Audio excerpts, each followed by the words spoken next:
One more step, and I'll have isolated the virus of the common cold, laryngitis hackibus.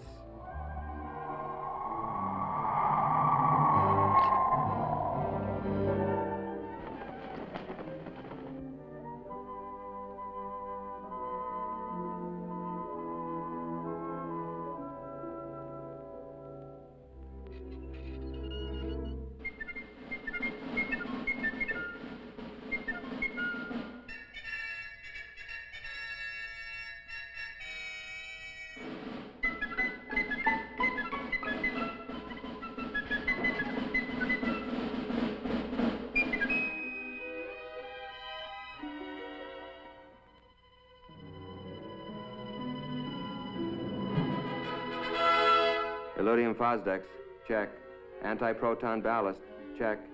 Prepare afterburners for blast-off.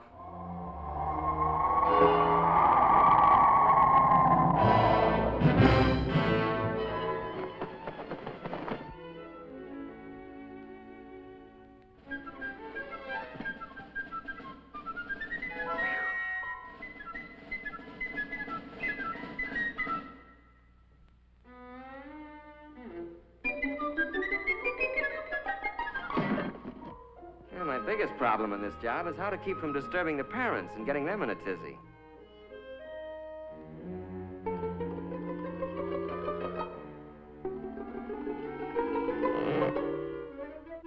Rock-a-bye doggy in the treetop, when the wind blows, the cradle will rock.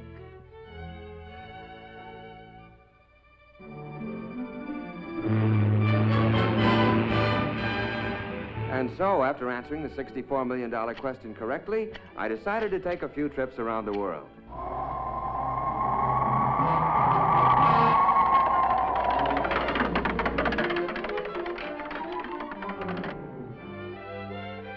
About time we threw a little light on the subject.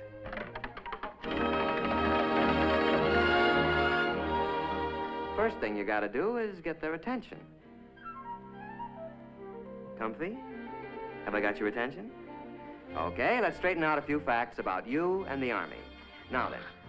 Excuse me just a minute. Rock-a-bye doggy in the treetop, when the wind blows, the cradle will rock. You know, Ralphie, it's a funny thing, but every high school senior I've ever known thinks that when he gets into the service, all his buddies will look like a bunch of lower Slobovians. Of course, there's always one exception. You. Actually, they're going to be pretty much like the guys you're graduating with. Just plain old characters like Roy Robinson from Jefferson High in Portland, Oregon, Don Osgood from Page, Nebraska, Pete Willoughby, Los Angeles State College, Dick Martin from St. Peter's High in Worcester, Worcester, Massachusetts. Oh, well. Nice guys who wash their teeth every day, get their hair cut regular, well, fairly regular. Just a neck trim, please. Yes, sir. Just a neck trim. Well, what do you know?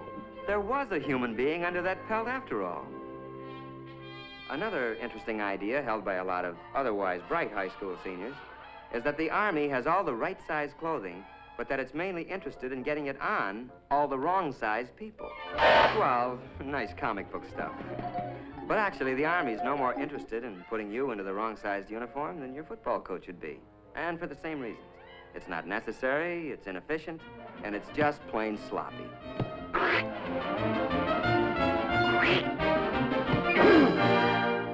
In other words, you'd be pretty useless to yourself or the team. You know, according to some comic strip artists, our friend here, is the kind of non-com you find in the Army. The way they tell it, basic training's supposed to be nothing but KP, obstacle courses, and being chewed out by a bunch of sadistic sergeants. Hey, hold up! Hoop!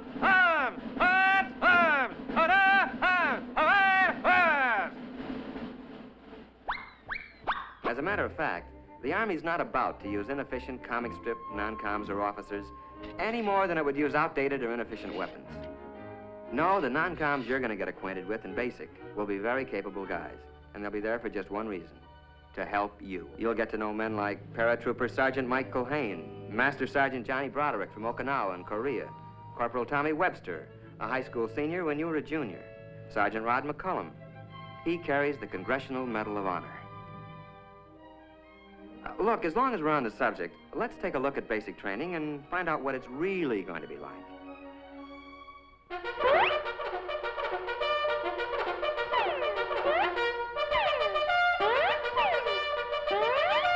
Well, you're going to learn a few things at basic. Useful things, like how to handle weapons safely and effectively. And at 700 yards, I let him have it. You're taught to use a compass, how to read a map. Very impressive stuff later to the girl of your dreams. You'll learn how to pitch a camp and how to give first aid. The sort of knowledge that other, people will respect someday. You're also going to develop muscles that'll be useful later. Some you didn't even know you had. But then, it's not a bad idea to keep in shape for recreation, like boxing, football, skiing, and other, sports.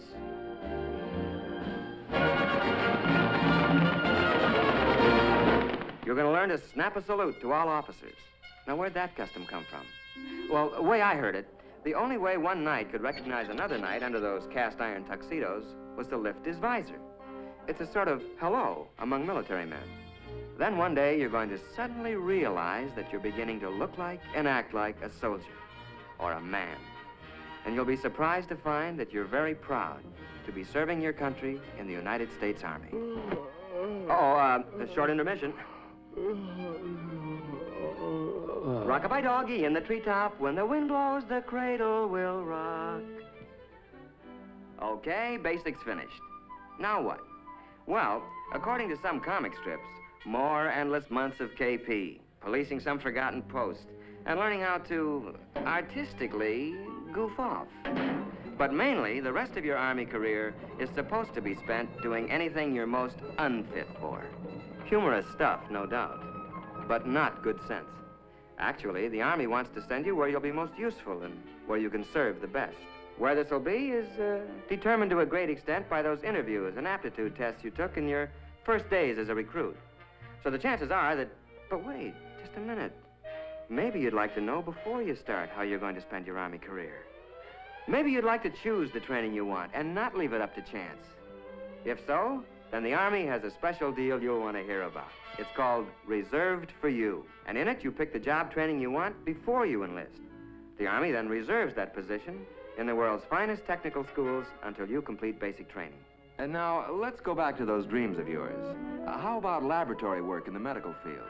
The Army has some of the finest laboratory facilities, technicians, and scientists in the world.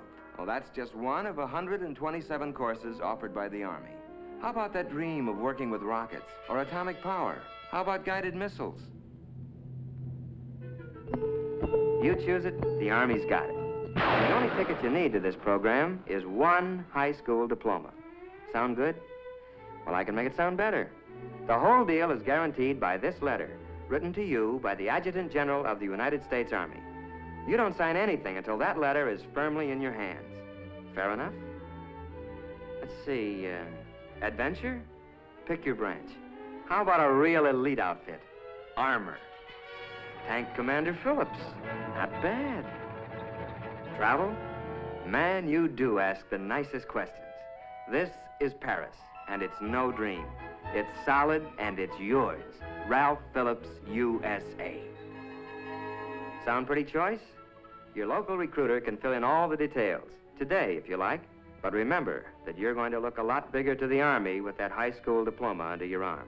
Oh, quick warning, though, Ralphie. You can only grab one of these special deals before you receive your induction notice. So why not call on the Army before the Army calls on you?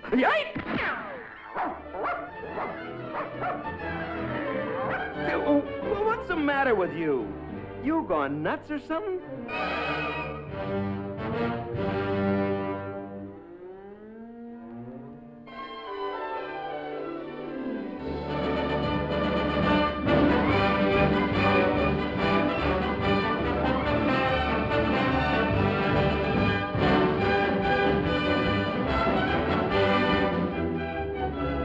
Remember, it's reserved for you.